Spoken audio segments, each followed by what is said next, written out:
नमस्कार, मैं हूं सुमित अवस्थी और आप देख रहे हैं अपना फेवरेट न्यूज शो इंडिया चाहता है। यूपी में चुनाव अब बिल्कुल सर पर आ चुके हैं और आज तो यूपी चुनावों की हलचल में सबसे बड़ी खबर इस चुनाव के दो बड़े चेहरों के आसपास रही। जी हां, योगी आदित्यनाथ और अखिलेश यादव। अब वार पलटवार हो रहा है। अभी तक अखिलेश सेंधमारी कर रहे थे बीजेपी में, आज योगी आदित्यनाथ ने सीधे सीधे नेताजी के परिवार में ही सेंधमारी कर दी है। उनकी छोटी बहू आज बीजेपी में शामिल कर ली गई। खुद मुख्यमंत्री ने, प्रदेश अध्यक्ष ने, डिप्टी सीएम ने इस पूरे ऑपरेशन को अंजाम दिया। लेकिन बात यहां पर आज की हलचल की खत्म नहीं होती है। अखिलेश ने भी योगी आदित्यनाथ और बीजेपी की रणनीति पर पलटवार करने की कोशिश की और ये उन्होंने आज शगुफा छेड़ दिया चुनाव की इस जंग में कि वो भी योगी की तरह चुनाव लड़ने जा रहे हैं। तो आज इंडिया चाहता है में सबसे ज्यादा दर्शक यही जानना चाहते हैं, जिसके करीब 63% लोग यही जानना चाहते हैं कि मुख्यमंत्री योगी आदित्यनाथ के बाद अखिलेश का भी चुनाव लड़ने का इशारा करना क्या बताता है कि अखिलेश बीजेपी को उसकी हर चाल का उसी हिसाब से जवाब देने की मंशा रखते हैं। आज 13% के साथ इंडिया यह भी जानना चाहता है कि बीजेपी ने अपर्णा यादव को शामिल तो करा लिया, लेकिन क्या छोटी बहू अपर्णा यादव सिर्फ बहाना है? असली मकसद तो अखिलेश पर निशाना साधना है। वह इंडिया आज यह भी जानना चाहता है कि दागी उम्मीदवारों को टिकट तो हर पार्टी दे रही है, लेकिन सबको अपने दागी उम्मीदवार बड़े अच्छे लग रहे हैं और दूसरों के दागी उम्मीदवार पर सवाल खड़े कर रहे हैं। ऐसा क्यों है, यह भी आपको बताने की कोशिश करेंगे।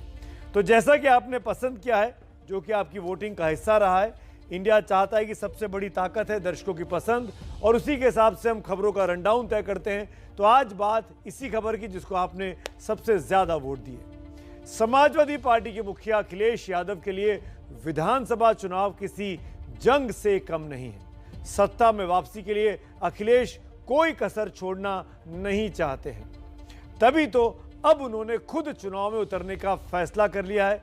जहां भले ही अखिलेश 5 साल सीएम रहे हों, लेकिन सीएम योगी की तरह ही विधानसभा चुनाव में इस बार उनका भी डेब्यू हो सकता है। और मैं इसलिए कह रहा हूं कि अखिलेश जब मुख्यमंत्री थे तब वो एमएलए नहीं थे, एमएलसी थे।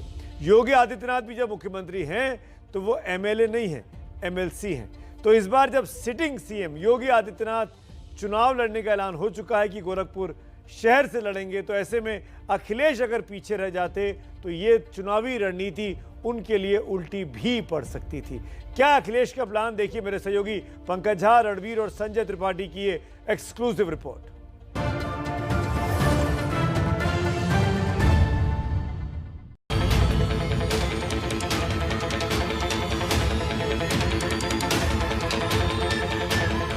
इसी दिन का तो इंतजार कर रहे थे कि चुनाव कब आएगा। कोई विकसित क्षेत्र उनके द्वारा जो विकास किया गया उस क्षेत्र से उनके अंदर चुनाव लड़ने की हिम्मत नहीं हो रही है।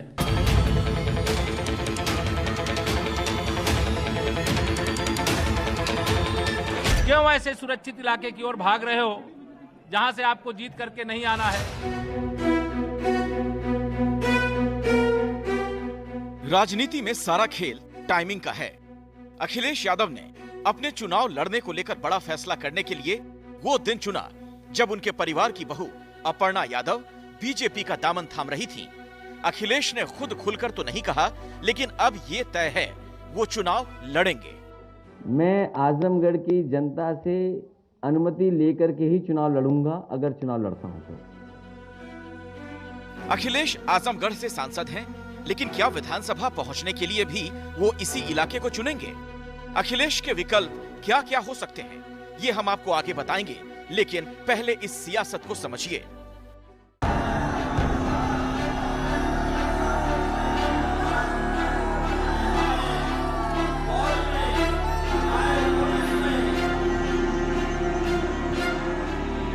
पंद्रह साल बाद ऐसा हो रहा है कि उत्तर प्रदेश में मुख्यमंत्री पद के 2 उम्मीदवार चुनावी रण में खुद भी उतरेंगे। योगी आदित्यनाथ के गोरखपुर शहर की सीट से लड़ने का ऐलान हो चुका है। अब अखिलेश ने चुनाव लड़ने का फैसला किया है, तो इस फैसले पर बीजेपी के हमले की धार तेज है। लेकिन एक बात तो सामने आ गई है कि समाजवादी पार्टी आज बैकफुट पर आ चुकी है अपनी पहली सूची के बाद अब उनकी हिम्मत नहीं हो पा रही कि अगली सूची वो जारी कर सकें। वो कहते थे कि हमने विकास किया है, और अगर आपने विकास किया है तो सीट को चुनने में इतना देरी क्यों लगा रहे हो? सुरक्षित ठिकाना तलाशने में अधिसूचना जारी होने के बाद इतना समय लगा दिया। देखिए, ये मन से चुनाव तो नहीं लड़ने वो जा रहे हैं, भरे मन से चुनाव लड़ने जा रहे हैं, क्योंकि जिस तरह से भारतीय जनता पार्टी ने आदरणीय योगी जी को, आदरणीय केशव मौर्य को जो लड़ाने की बात की है, उसको लेकर कहीं ना कहीं एक प्रश्न तो वहाँ इनके और सदस्य उठा ही रहे होंगे कि आखिर आप क्यों नहीं लड़ेंगे चुनाव। ये बात सही है कि बीजेपी के दिग्गज नेताओं के चुनाव मैदान में उतरने से अखिलेश पर चुनाव लड़ने का दबाव बढ़ रहा था। अखिलेश हो, मायावती हो या फिर योगी आदित्यनाथ, मुख्यमंत्री की कुर्सी पर बैठे इन सभी चेहरों ने विधान परिषद का रास्ता लिया, लेकिन इस बार सीएम पद के दोनों उम्मीदवार चुनाव लड़ रहे हैं। अखिलेश के लड़ने की बड़ी वजह यह भी है कि वो नहीं चाहते कि ये संदेश जाए कि वो चुनाव से डर गए। आजमगढ़, अखिलेश आजमगढ़ से सांसद हैं और इस बात की संभावना है कि विधानसभा का पहला चुनाव वो इसी इलाके की किसी सीट से लड़ सकते हैं। जनता में भी अखिलेश को लेकर उत्साह है।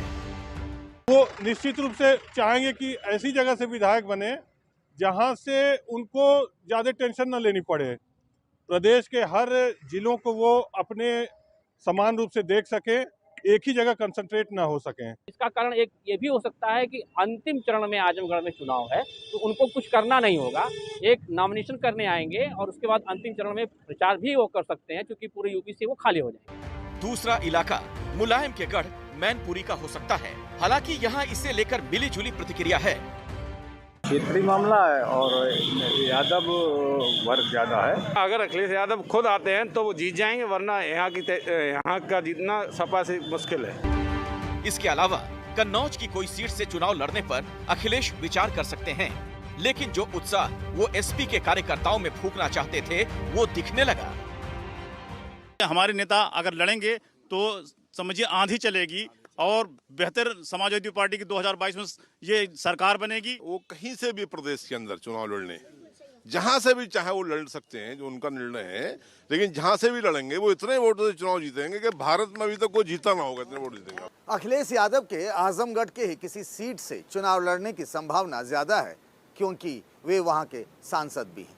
अखिलेश यादव अपने गढ़ इटावा या मैनपुरी से चुनाव लड़ने के पक्ष में नहीं है, क्योंकि वे अगर पूर्वांचल छोड़कर गए तो विरोधी उनके खिलाफ माहौल बना सकते हैं। पूर्वांचल से चुनाव लड़ने से वे बीजेपी से सीधी टक्कर का संदेश भी दे सकते हैं, क्योंकि ये इलाका पीएम मोदी और सीएम योगी की चुनावी कर्मभूमि।